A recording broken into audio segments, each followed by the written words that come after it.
If someone says I eat locally grown meat and eggs, so I'm not supporting the factory farming industry, all of the animals are well taken care of and loved. You could raise them for years as friends, but you break that friendship the moment you send them to the slaughterhouse. They will die a brutal and painful death just the same.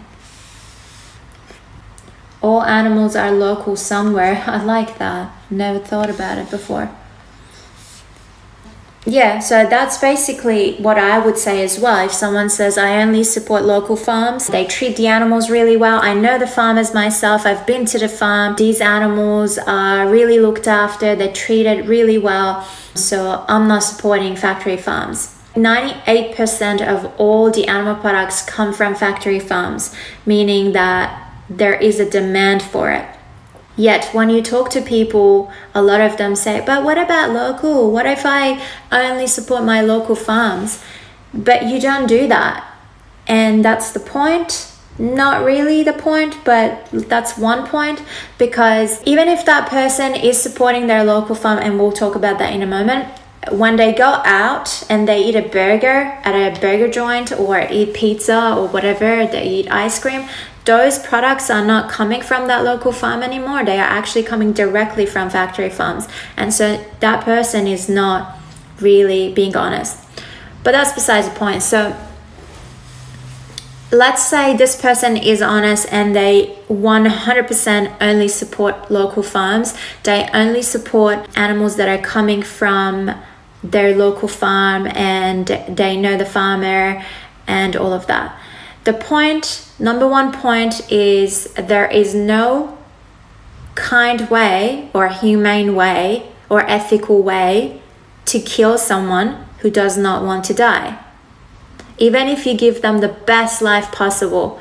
So ask them the question, put it back on them, that individual. If I told you that you could have the best life ever and in 5 years I'm going to kill you and that's going to be painless and quick, are you willing to go through that? Because nobody wants to be killed for a sandwich or a burger or an ice cream.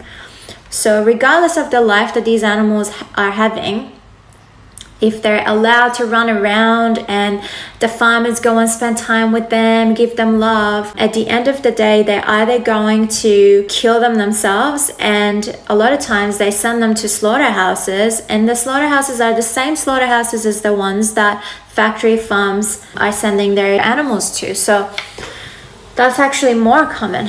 So even if the farmer is doing the killing themselves as well, in a way it's more fucked up because you're giving them love, you're spending time with them, you're creating a bond, kind of like a companion animal, like a dog or a cat at home. And then when the time's up, then you're going to betray them by taking their life. You go from behind and you surprise them and you kill them. So how is that looking after these animals, and how is that respecting their life and giving them a good treatment? In the eyes of the animals, it doesn't make a difference whether they were living in a factory farm or a local farm in terms of the end result, which is them being killed for their flesh. So yeah, sure, they have more room, it's a bit cleaner, maybe they get some human contact, some kind of attention, love, whatever it is, but at the end of the day, they are being killed just the same way. So the victims, they don't see it any different. And so if you as an individual were willing to put yourself in their position and think for a second, would I want to be looked after and treated really well and then betrayed and killed? Would I like that? Would I want to be in that position?